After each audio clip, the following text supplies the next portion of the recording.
In August 1945, Japan surrendered. The war that had consumed the Pacific for nearly 4 years ended not with triumph, but with silence. We have silence, heavy with loss, devastation, and disbelief. Across the islands and scattered outposts of the former empire, soldiers laid down their rifles and waited for what they believed would come next: punishment, exile, or death. For the men captured in the final months, Bud, soldiers, sailors, and airmen Bud, the war did not end with peace, but with captivity. The American occupation forces faced an enormous task. Across the Pacific, in the Philippines, Okinawa, Guam, and even Hawaii, tens of thousands of Japanese prisoners of war awaited processing. Many were malnourished, weak, and suffering from disease. Among the most serious and misunderstood conditions was tuberculosis, a slow, wasting illness that had spread rapidly through the Japanese ranks in the final year of the war. The disease had taken root in the trenches and caves of the Pacific Islands, where damp air, hunger, and exhaustion weakened every defense. Soldiers coughed blood and kept fighting, hiding their illness for fear of dishonor. When capture came, many could barely stand. To their surprise, the Americans did not shoot them. They were fed, washed, and moved to camps where doctors began examining them systematically. The first American medical officers who arrived in the camps were trained to treat trauma and wounds, not contagious diseases. But soon, reports began to accumulate. Dozens of prisoners coughing uncontrollably, feverish, skeletal, their lungs scarred by infection. The Americans recognized the signs immediately. Tuberculosis was a killer not fast, but merciless. At first, there was debate within the medical units. The war had just ended. Resources were scarce.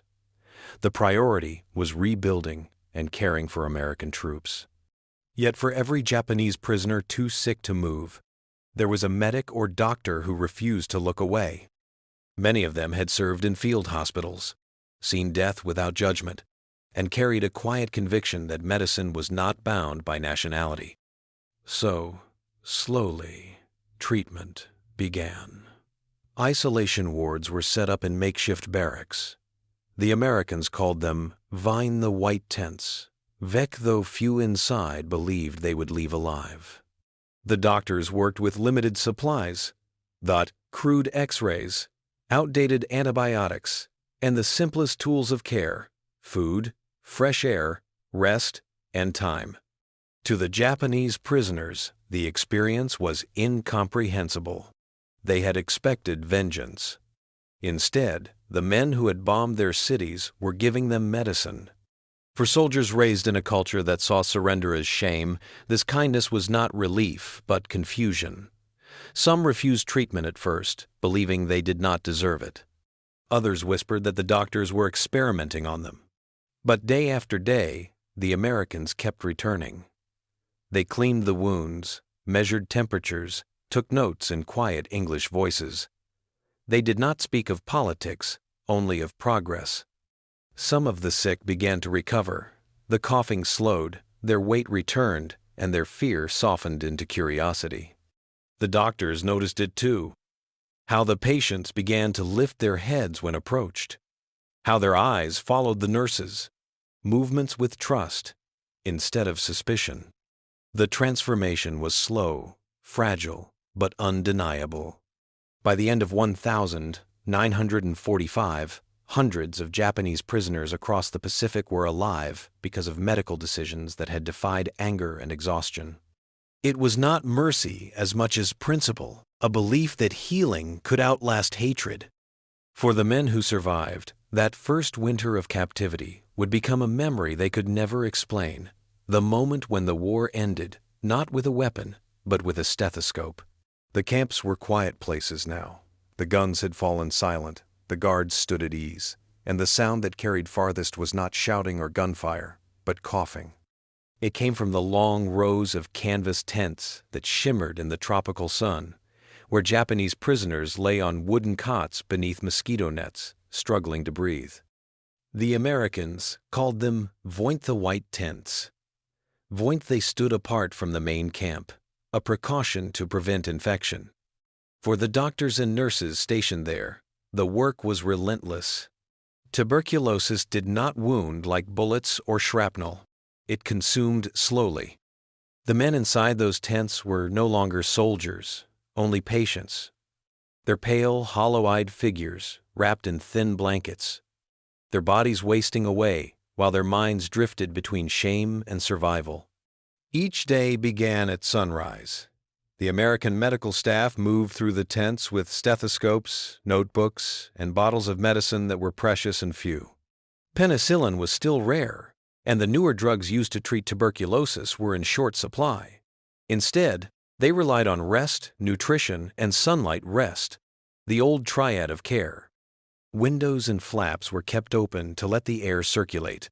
Meals were simple but regular: rice, broth, milk, eggs when available. For many of the Japanese, the food itself was shocking.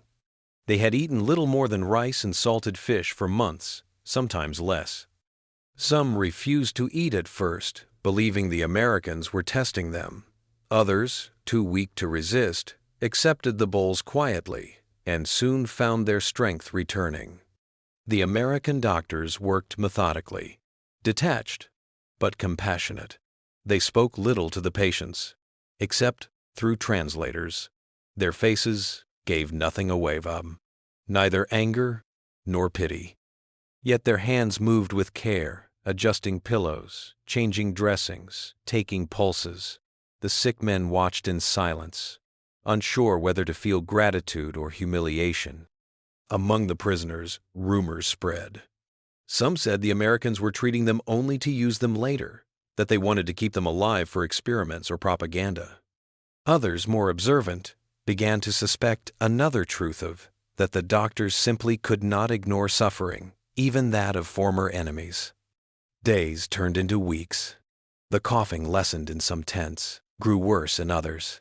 Death was common, but so was recovery. When a man's fever broke, he was moved to the one halfway tent, where convalescents learned to stand, eat solid food, and regain their breath. There, for the first time, they spoke openly with the nurses and guards.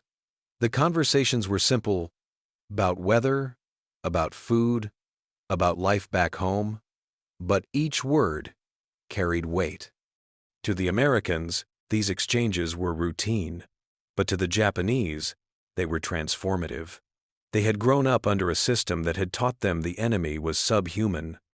Yet here, the enemy shared their cigarettes, adjusted their blankets, and brought them medicine in the middle of the night. As 1946 began, the white tents stood as quiet monuments to something larger than medical treatment. They were proof that compassion could survive even in the ruins of war. The doctors did not speak of forgiveness or morality. They followed protocol, treated the sick, recorded progress. But each act of care, repeated daily, built an invisible bridge between two worlds once divided by hatred. By spring, many of the men who had entered the tents, believing they would die, were walking again. Some saluted the doctors in clumsy gratitude. Others simply bowed their heads. There were no ceremonies, no speeches, only the quiet continuation of life where death had seemed certain. For the Americans, it was another duty fulfilled. For the Japanese, it was something they would never forget: the realization that their lives had been spared not by luck or surrender, but by the hands of those they had once been taught to despise. And as the monsoon rains fell on the canvas roofs, washing the dust from the camp, a different kind of victory began to take shape, one measured not in battles won, but in lives saved. By mid-1946, the tuberculosis wards had evolved from temporary tents into organized infirmaries. The Americans, short on staff, began training recovered Japanese prisoners to serve as orderlies translators, and assistants. At first, this decision was practical. There were too many patients, too few hands. But over time, it became something more profound. A shared act of purpose between two peoples who had been at war less than a year before. The Japanese orderlies approached their work with the same discipline that had once guided them in the military. They learned how to sterilize instruments, measure temperatures, prepare medicine, and record symptoms. The American doctors watched their precision and reliability grow. And though communication was slow and full of gestures, understanding deepened. It was the quiet language of cooperation. Inside the wards, the days followed a rhythm. Morning rounds began at sunrise. The Americans examined each patient, moving from bed to bed, stethoscopes around their necks, notebooks in hand. The Japanese assistants followed, carrying basins of water, cleaning supplies, and sheets. They no longer bowed formally. The ritual had become unnecessary. Respect now existed without ceremony. The patients, many of them young soldiers who had never known defeat until captivity, began to change as well. The anger that once filled their eyes had dulled into reflection. They no longer avoided looking at the Americans. They listened when spoken to, answered when asked, and slowly began to believe that their lives were worth saving. It was not an easy transformation. The shame of surrender ran deep. In Japanese culture at the time, capture was considered worse than death. Some of the recovering men still whispered that their survival dishonored their families. Others, especially the younger ones, began to think differently. They saw in the Americans something unfamiliar, a kind of strength that did not demand submission. At night, when the heat subsided and the camp quieted, the doctors sat outside the infirmary, smoking and writing notes by lantern light. They spoke little about what they were doing. For them, medicine was its own justification. But many would later admit that these months in the tuberculosis wards changed their understanding of duty. They had expected to heal bodies. Instead, they were healing something far deeper via trust. By summer, the death rate in the camps had fallen sharply. The new wards were clean, organized, and efficient. Some of the Japanese assistants had become so skilled that they could perform procedures under supervision. They worked tirelessly, often volunteering for extra shifts. When asked why, one man simply pointed to a patient and said, in halting English, "WWII, because he is same as me. WWII." The camp commanders took notice. Reports sent back to Washington described the tuberculosis treatment program as WWII, remarkable example of cooperation and rehabilitation. WWII, but in the tents and wards, no one thought about policy. They thought about the next breath, the next meal, the next sunrise. Outside the camp, the Pacific was healing too. The occupation continued. Cities were being rebuilt. And across Japan, new hospitals were opening under American supervision. Some of the prisoners in the wards would later become part of that effort. Men once destined to die in captivity, who now returned home as medics and nurses, carrying lessons learned from the very enemy they had once tried to kill. As the summer heat thickened and the sound of coughing faded day by day, the doctors began to realize something extraordinary. The boundary between captor and captive had dissolved, not through words or politics, but through the steady, repetitive act of saving lives. For the Americans, it was proof that compassion could exist even after unimaginable destruction. For the Japanese, it was the beginning of a truth they would carry for the rest of their lives, that humanity, once given, could not be taken away again. By late 1946, the tuberculosis wards had grown quieter. The worst of the epidemic had passed, but a few dozen men remained. Those too weak to travel, too fragile to survive without constant care. For the American medical officers, the situation was delicate. New orders had arrived from headquarters. Healthy prisoners were to be repatriated. The war was long over, and the military wanted to close the remaining camps. On paper, the instruction was simple: process all remaining prisoners for return to Japan. But for the doctors, it was impossible to ignore what that meant. Many of their patients were still contagious, malnourished, and months away from recovery. Sending them home now would be a death sentence. The officers gathered in the makeshift infirmary, surrounded by the faint hum of fans and the slow breathing of sleeping patients. The debate that followed was not loud, but it was heavy. Medical ethics clashed with military efficiency. Some argued that duty required obedience. Others insisted that medicine answered to a higher law. The senior physician, a quiet man who had treated both Americans and Japanese since the battles in the Philippines, finally spoke. He said only, "Vanish we finish what we start. Vetch." The decision was made. The release orders would be delayed, unofficially. Reports were rewritten, patient lists adjusted, and the sickest men were marked as unfit for transport, which no one asked questions. The guards continued their routines, the doctors continued their rounds, and the men who should have been on ships home remained under the white canvas roofs, breathing the warm island air.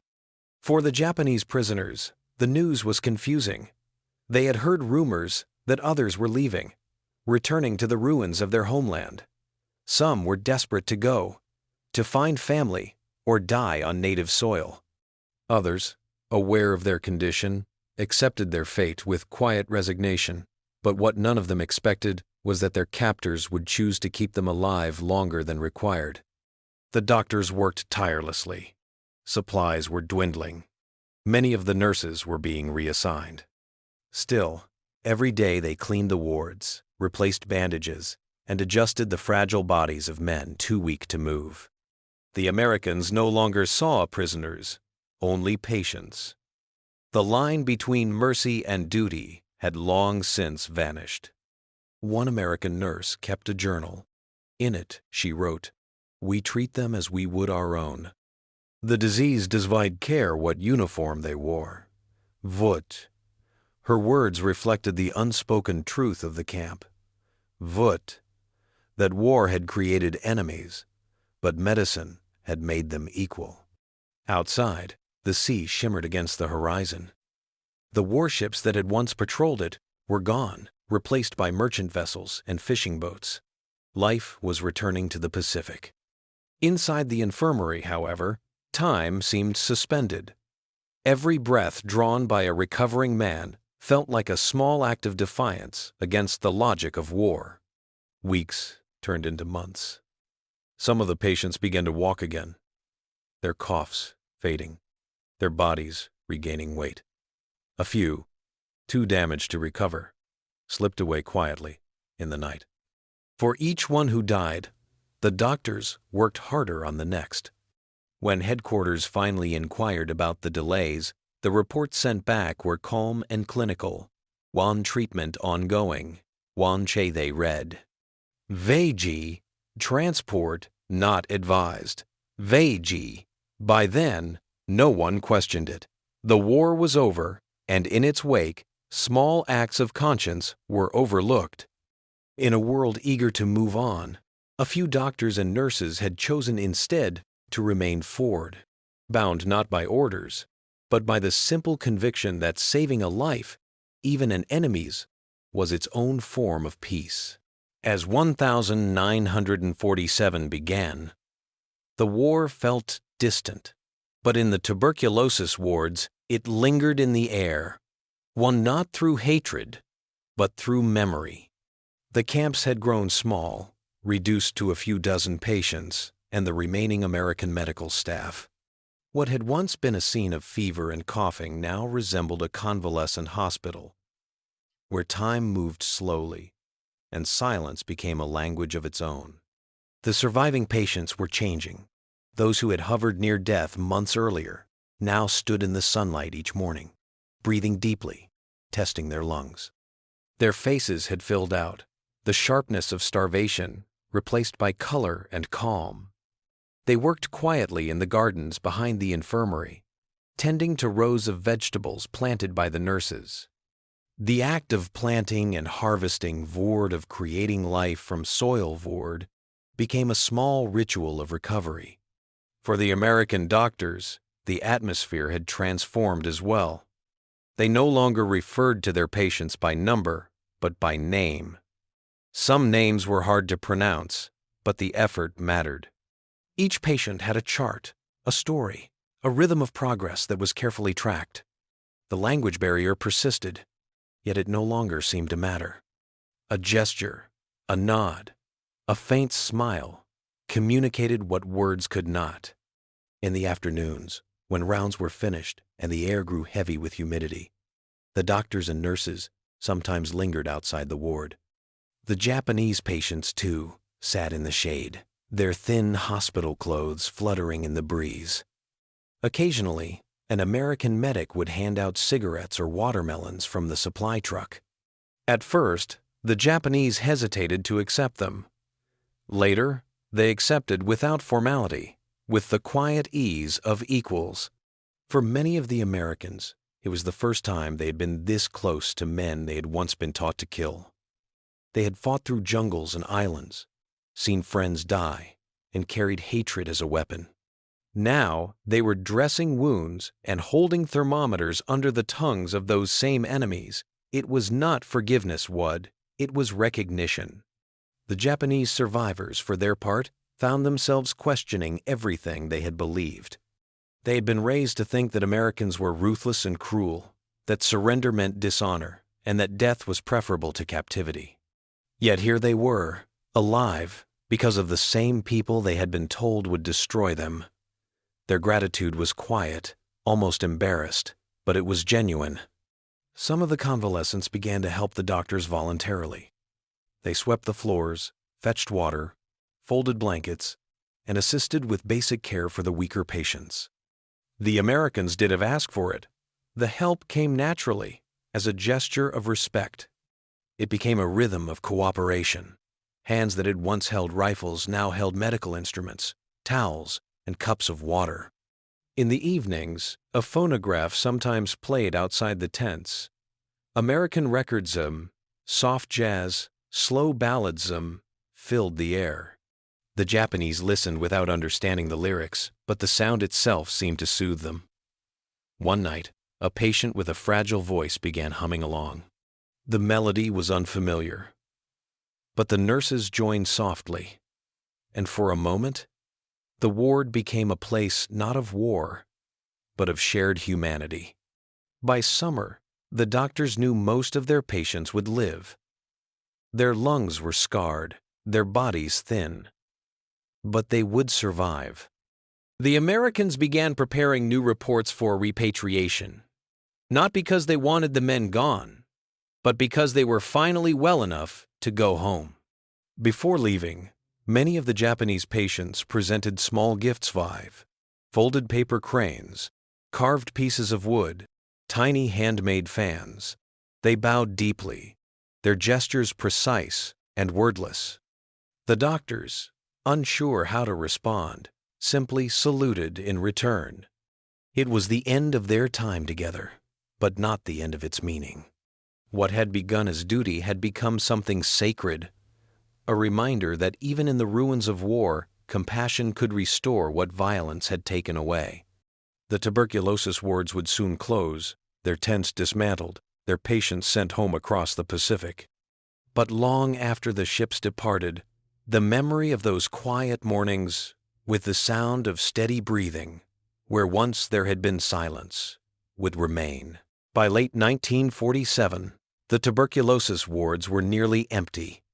The long rows of white tents stood like ghosts in the tropical wind, their canvas faded, their beds stripped. Only a handful of patients remained men who could now stand and walk, though still coughing lightly. For them, departure was imminent. The ships were ready, and the orders had arrived. All Japanese prisoners of war, including the recovering sick, would be repatriated. For months, the men had dreamed of this day. Yet when it came, few felt the joy they had expected. The war was long over, but the world they were returning to no longer existed. Japan, they knew, was a country of ashes and silence. Cities had been leveled, families scattered, futures uncertain. They had entered captivity as soldiers. They would return as patients, carrying both physical scars and something harder to define, the memory of mercy. Preparations began at dawn. The Americans, efficient as always, checked lists, distributed clothing, and provided final medical certificates. Each man received a small packet of medicine, food for the voyage, and a note written in English and Japanese explaining his illness and treatment. The doctors signed them carefully, ensuring that each patient's history would follow him home. The final examination was brief but emotional. The doctors moved from bed to bed, shaking hands, offering simple farewells. Some of the Japanese saluted, others bowed deeply, unable to speak. For months, they had lived together in the strange calm of the infirmary bond. Enemies turned caretaker and patient, bound by the daily repetition of compassion. To part now felt unnatural, like ending a story before its final page. When the trucks arrived to take them to the harbor, the air was still and heavy. The patients climbed aboard slowly, their steps uncertain but determined. A few turned back toward the tents, as if trying to memorize the scene. The white roofs glowing in the sun, the nurses standing in the shade, the doctors in their khaki uniforms watching quietly. At the docks, the ships waited, gray and silent. The men were led up the gangways, one by one. From the decks, they could see the coastline receding, the island shrinking into the horizon. The journey home would take weeks, but none of them feared the sea anymore. They had already crossed the greater distance between hatred and understanding. On board, the American medical team continued to monitor the passengers. Some of the healthier men helped care for the weaker ones, carrying water and blankets through the narrow corridors. They moved naturally, almost instinctively, as if continuing the work they had learned in the wards. There was no distinction now between soldier and captive, doctor and patient. There were only men surviving together. At night, the shipless deck was quiet. The ocean spread endlessly in every direction, dark and calm. Some of the former prisoners sat together, wrapped in thin blankets, speaking softly in Japanese. They talked about their families, their homes, and the strange kindness of the Americans. One man said he wanted to become a nurse.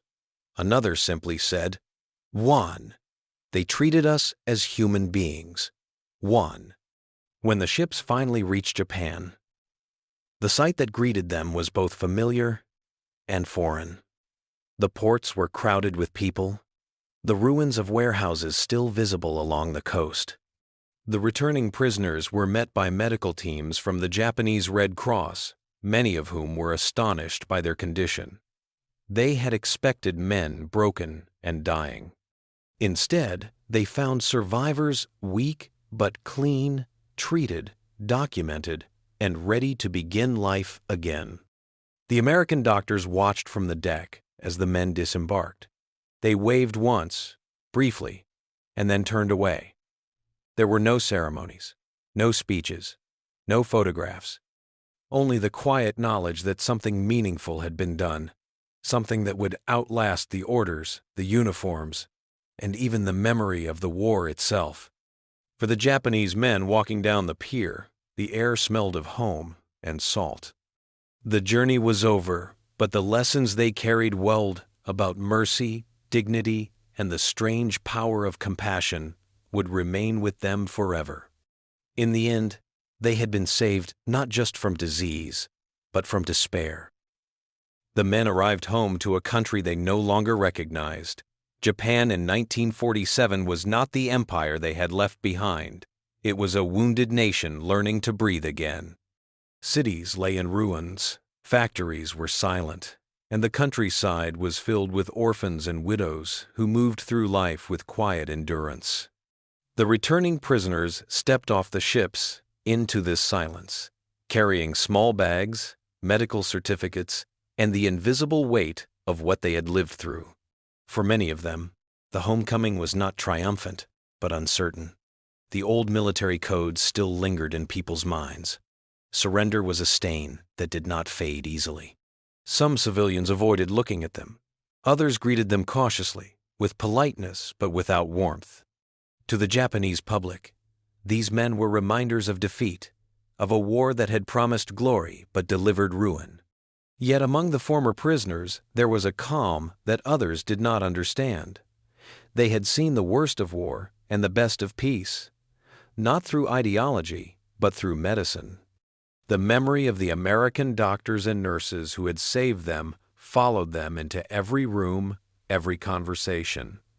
When asked about captivity, they spoke simply. We were treated fairly. They healed us. They healed us. It was a sentence that confused their listeners as much as it comforted them. Many of the returning men were sent to sanatoriums in the mountains, where tuberculosis patients from across the country were gathered for long-term recovery. The facilities were primitive compared to the American wards VOD, the windows small, the medicine scarce, the air heavy with disinfectant. Yet the patients from the camps worked quietly to improve them. They built gardens, organized cleaning schedules, and encouraged others to rest in the sunlight.